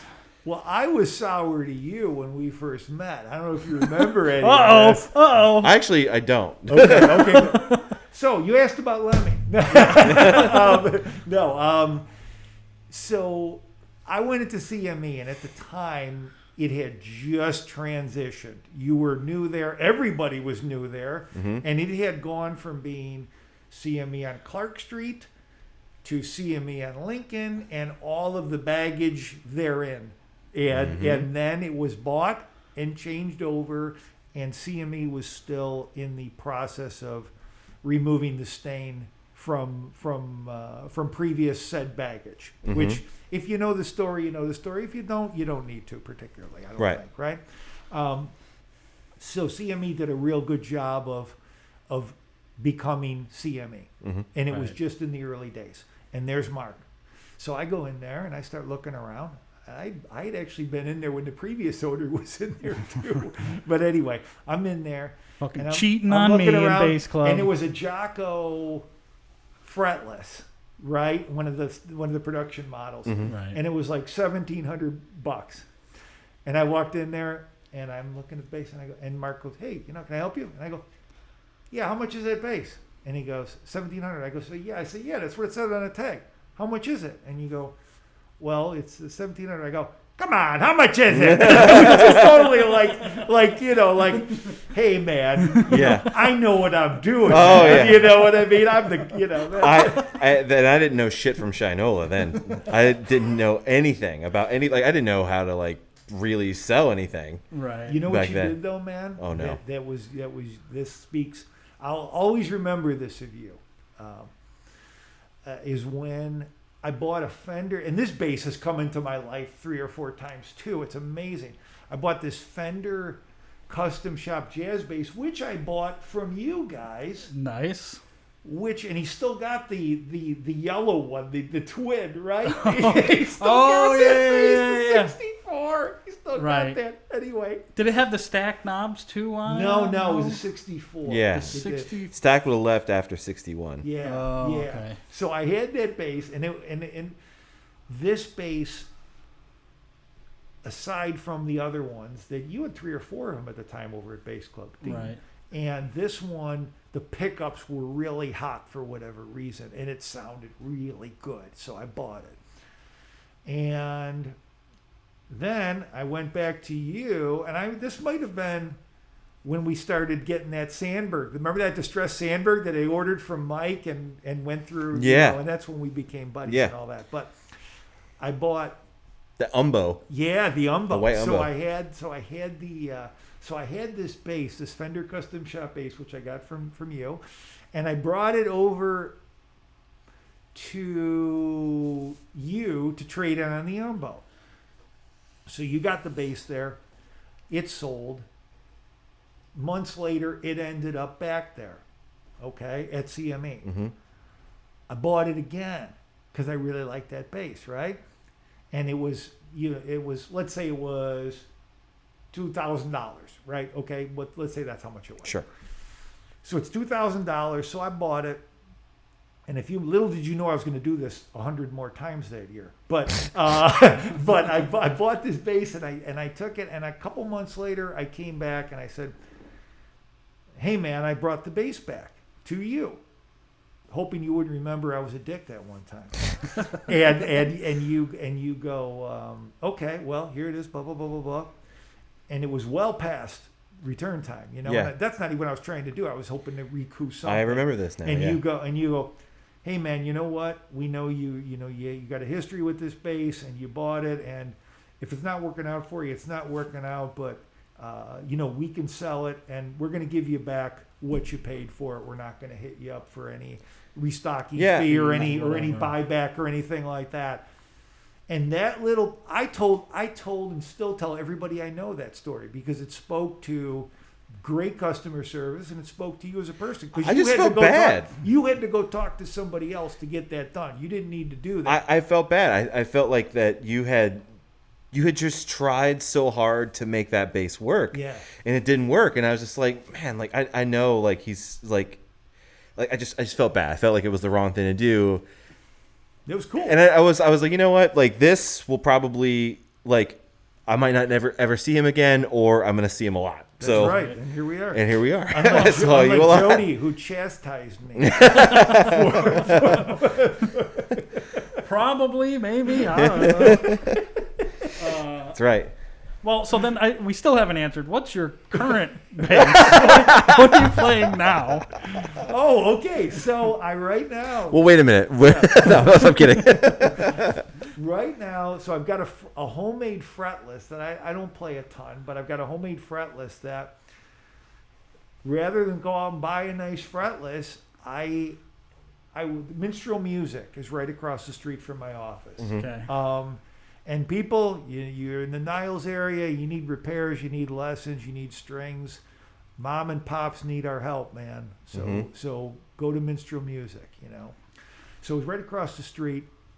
I was back there hanging out one day, and he had this old, and when I say a few years ago, and this will answer part of your question, and then I'll finish it. He had this old Squire P-bass body that somebody had painted the most revolting shade, that shade of orange. Home Depot orange? Home Depot orange. Left out in the sun to bake. Okay? Oof. It was the worst thing you ever saw in your life. And I looked at it and and it had a big split on the back, and I saw some potential for whatever reason. The person who painted that bass says, "I love Home Depot." So I go, "How much you want for this bass?" He goes, "You can have it.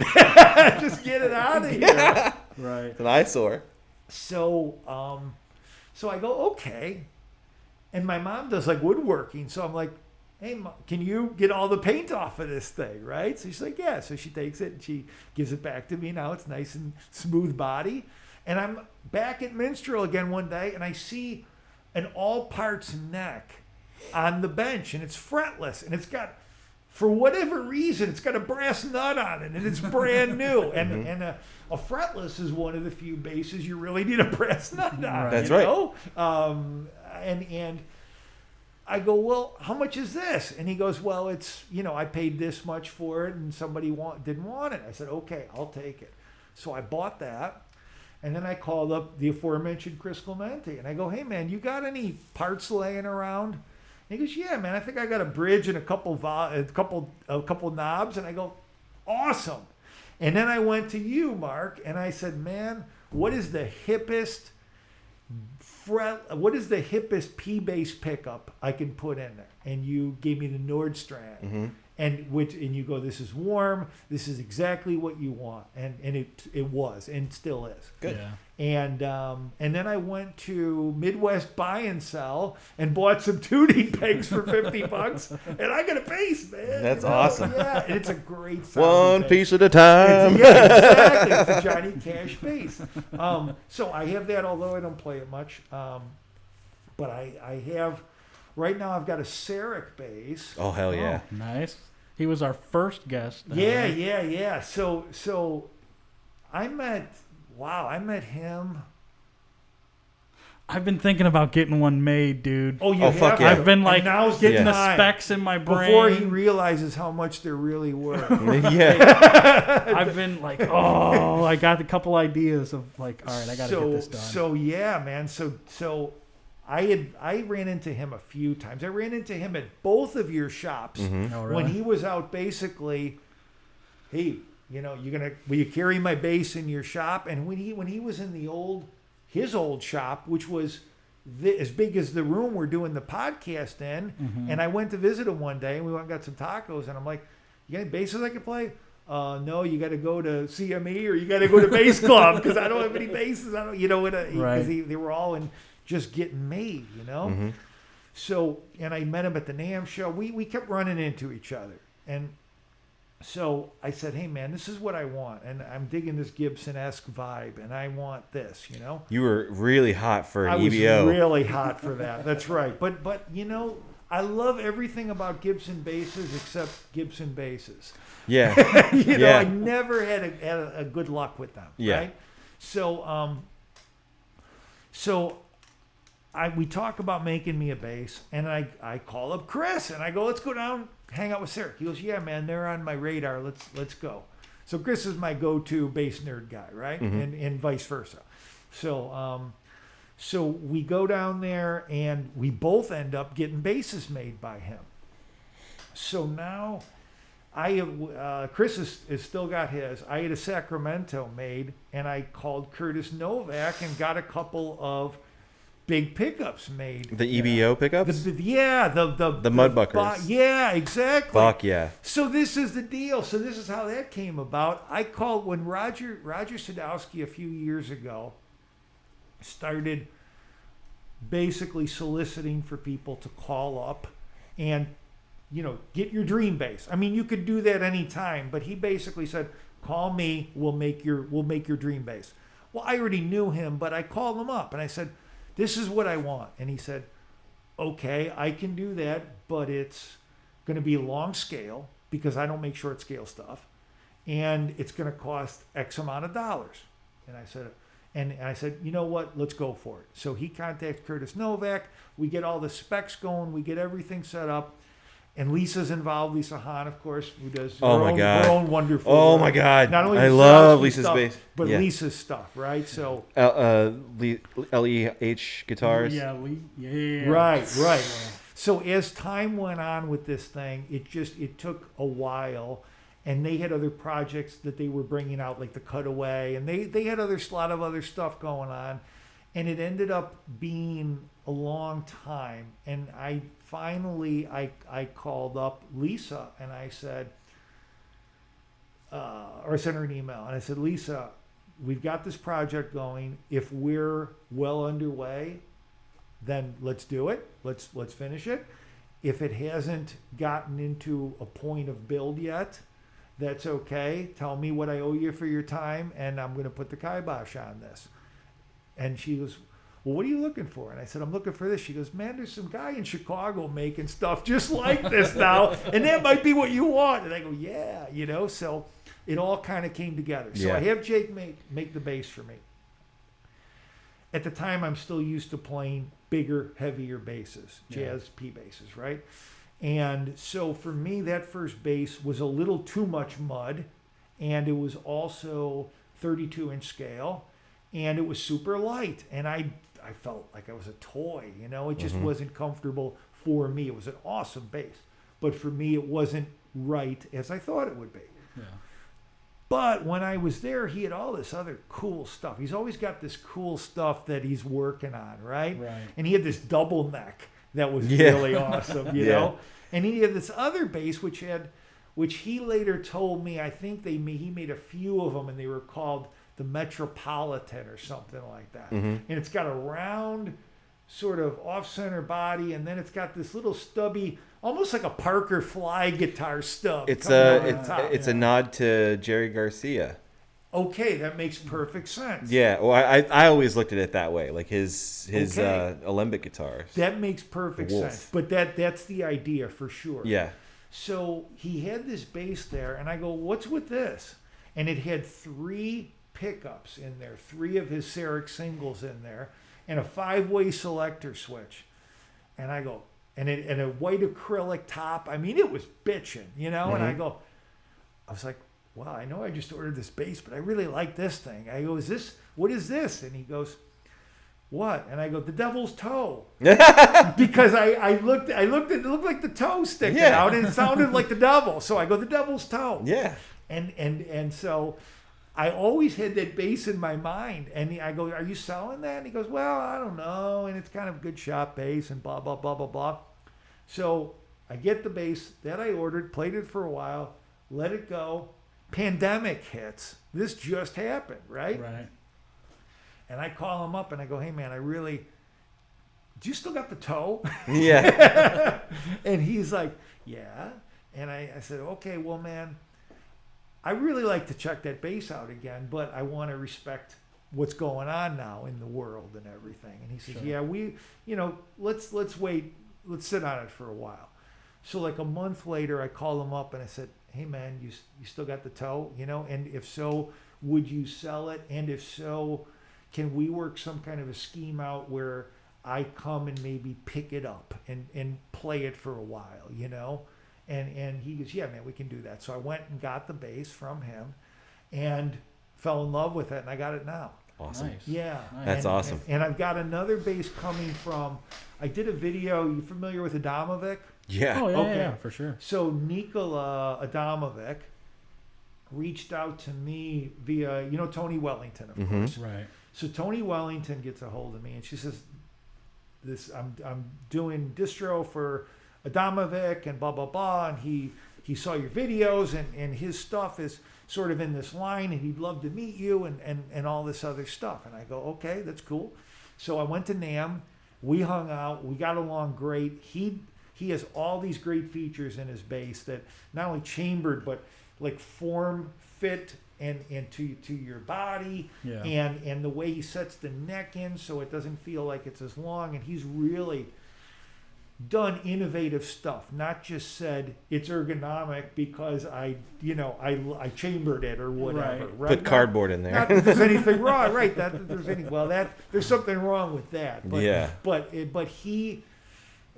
ergonomic is a pretty freewheeling term. There's very these few days that it's- actually yeah. live up to that, and he does. He's done incredible things. So he said, "Will you do a video for me for this bass?" And it was a 5-string soul bass, right? And I did a video for him because in like 2 minutes, everything, he goes, what do you think of this bass? And I go, well, blah, blah, blah, it's pulling its scapula, and it doesn't because of this. And I just laid out all this stuff like I would do for anybody. And he goes, oh man, that's it. So I did the video for him. And then I said, hey man, can you make me a 4-string version of this with a 33-inch scale neck? Because I wasn't so comfortable with the 32, but I wanted to scale down in weight and in size of the instrument and reach and all that too, and make it passive for me. I want it to sound P-bass-ish. Right. And he said, yeah, and I got these pickups. I think they're Hoysel going in there, but they love got the Hoysels. staggered the jazz bass pickups with the staggered pole pieces. Yeah. So that makes it sound more like a P. It's warmer, Right, And right. and it's a passive bass, Yeah. and that's what I wanted. And I'd probably get that in a month or so. Nice. Yeah, so that'll be that. And I'm playing through.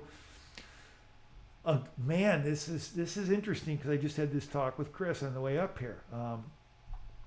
I played through, when I play gigs, I'm playing through a Gallion Kruger, which I never thought I would play through because I'm not really a big fan of their stuff in the past. Sure.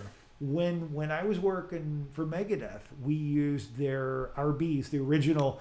Right. I love the 800 RB. Well, the 400 The RB 400, was yeah. their product, and he had like the first 800 RB, like him and Geddy Lee. I Because love I remember, the 800. when we were getting gear together for him, that was a cool thing for Ellison. We would go to Gallion Kruger and get the gear and go to Jackson Bob, and get, you know what I mean? We Roto Sound, whatever. Yeah, when Forrest was in whatever diapers. you want, right. And that 800 RB was an awesome amp, but it was very much that 80s Geddy Lee, not necessarily a warm sound. Right. Sure. But perfect for them, right? Right. So he used those.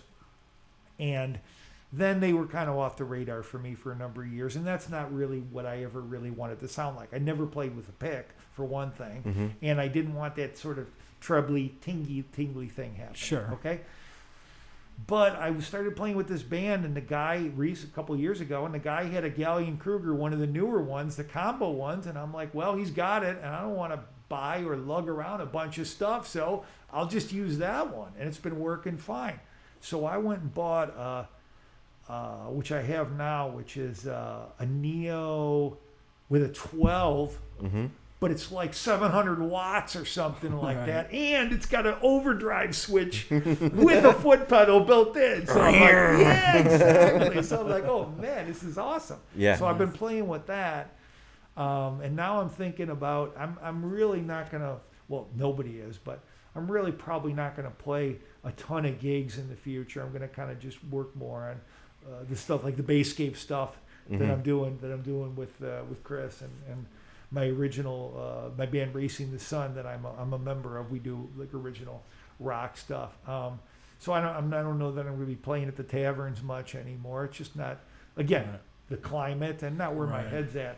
Right. So I'm thinking about getting one of those Vox 50-watt deals, you know? Yeah, I And we need to talked- play. We did talk about. I we still talked have yet to about play it. that. Yeah, we talked about that when you were at the shop. That was like right towards the end, Right towards and the end. I remember because you were trying like, to get one in so I could try it. That's exactly right. Yeah, I And then still we haven't left tried off it. at the Boss Katana. Yeah, I fucking love that thing, dude. Remember? The Boss Katana amp. It's got all the effects in there. I was doing something. I was dicking around one day, and they had like all the effects built in, and I was playing it on bass, and then I started like I got this like combination of chorus distortion and it's like a slapback delay, and I started playing that Genesis Right, song the Genesis. back in New York City.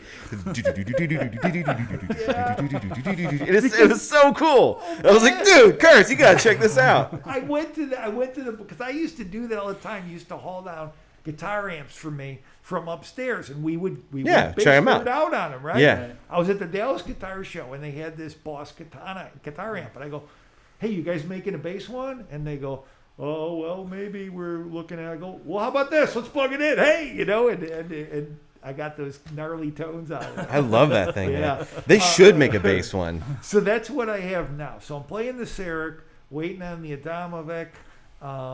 Squire fretless. The fretless, yeah, and I the Gallion Kruger. We'll see how that. If I'm not using that, then I Yeah. might just use the Vox, and I don't know. We'll see. But Awesome. that's it. Yeah. Awesome. I mean, I feel like we could. You got anything else? No. If somebody wants to reach out and has like issues or they're hurting when they're playing or got questions for you, how could somebody contact you? Okay, my office is in Niles, Illinois, which is just outside of Chicago, and the phone number there is 847-823-7888. My email is drkertz, the number 8 at Gmail, and you can also contact me via my website, www.drkertz.com. And my book, The Basis Guide to Injury Management, Prevention, and Better Health, is available as an ebook from my site or from Amazon. No more physical copies. Okay. And The Basis Guide 2 will be out in about a month. And that's also an ebook? Yeah, that will be as an ebook, and that will have interviews with, who's in there? John Patitucci's in there. Chris Jeezy's in there. Chichi Nwanaku, a great upright bassist from the UK. There's some other really cool ones in there which I can't remember at the moment. Cool. And then Dino Monoxylus is in there. Dino from Ampeg. Dino, fuck yeah, dude. Dino's the shit. Stu Ham's in there. He taught me a very valuable thing about the SVT Classic, Dino. Yeah. So a lot of people like have a problem. I've over the years learned people had a problem with the SVT Classic, that it wouldn't have like quite the sound, like the SVT sound. And like, everybody had them and they were like, yeah, but fuck with the gain and stuff like that. And it wouldn't really have the Ampeg sound I'm looking for. It would just sound like kind of farty and gross.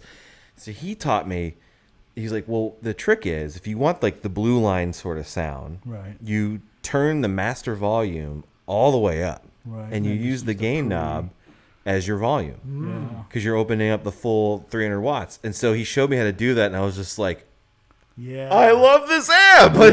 This is a worthwhile amp.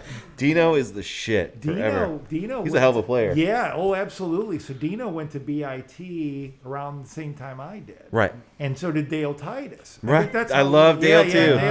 Dale was actually, Dale remembers the LA days because Putter Smith, the upright bassist, was a teacher at BIT, and he was also in Goldfinger. No, Diamonds Are Forever, not Goldfinger. Diamonds Are Forever. He was a villain. He was anonymous villain. Mr. Wint and Mr. Kid. He was the guy with the granny glasses. That's awesome. With the little hair, right? And he was and he invented his own system, and Dale will remember this, and his own counting system, where you would take your fingers. I'm making like a closing, like a clicking closing thing with my fingers both at the same time, and then you would click your tongue and tap your foot in different rhythms. And every time you would come into his class, he would just go up and start doing that, and everybody would do that for several minutes, and it taught you how to keep different times in your head by doing these different things. It was super hip. And Putter Smith, man, he played with Monk, and he was the guy, and he was a Bond villain, right? Yeah. So anyway, we got along good, and I found out. Think of me at 22, right? And I found out that the people in my class had not seen Diamonds Are Forever. So I had a party at my house, and I made flyers. You remember the Hartkey ad? Yeah. Like the first Hartkey ad with Stu Ham, who's also in the book, by the way. Nice. Stu Ham and Will Lee and Jack Bruce, right? And they're leaning on their Ampeg rigs, like the first ad, right?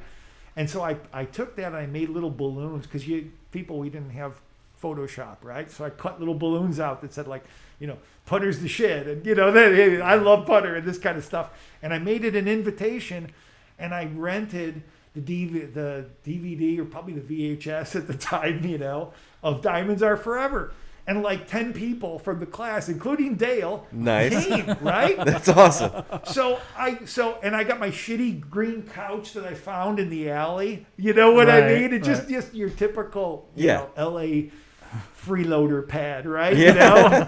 I had a futon, the whole deal, right? Awesome. So I hear the doorbell ring. It's Putter and his wife, and they came to the party, and I had my shitty wine. Oh, please sit down, Mrs. Putter. It's so wonderful. We have a nice aged Parmesan from the Wisconsin region. Exactly. I poured in the worst wine ever, and it was just such a righteous thing. I still see him to this day at like ISB functions. But anyway, I digress. So Stu Ham is in the book. Nice. And the Ham Jam. Yeah, absolutely. And Dino, of course. From the great Dino from Ampeg, who again was around BIT at the same time I was. And what a great spokesman for Ampeg. Also, the guy gave me the longest bio. I got Victor Wooten, I got Steve Bailey, whoever. They give me like 6 lines. John Patitucci, 6 lines. Just a small paragraph. Dino sends me his press kit, and in 1980, Dino was a tree in the production of How Far Is the Forest at Teaneck Elementary, and I mean all this shit. I mean, I'm like, Dino, Jesus, you forgot about when they spanked you on the ass, you came out with a C note, which Jeff Berlin would have accurately described. Yeah. Anyway, Nailed it. Man, thank you so much for coming. Yeah, thanks, been guys. awesome. It's been a pleasure. It's always It's been a fun. pleasure hanging out with you, man. Definitely hit us up when your book comes out. We'll put a little thing out there in the world. Great, thank you. And for all you listeners, like, subscribe, follow us, Bass Nerds. Instagram is the Bass Nerds Podcast, I believe. Yep. And on YouTube, we just gave away that Sire. Yeah. Marcus Miller. We might have some more giveaways The coming up Sire's soon. going to Lebanon. Lebanon. Yeah, I don't think we announced who won it, but it's going to Lebanon. Yeah. And it's a female bass player. I guess I could just let Woman. a woman bass player. Won the bass, so that got shipped out, and we'll probably be giving away some more stuff here in the near future. So follow all our things to see all that. Thanks, Doc. Appreciate everything. Thanks, I don't know Jody. what else Thanks, to say. Mark. What a blast. That was fun. All What a right, blast. we're Thanks. gonna say stop.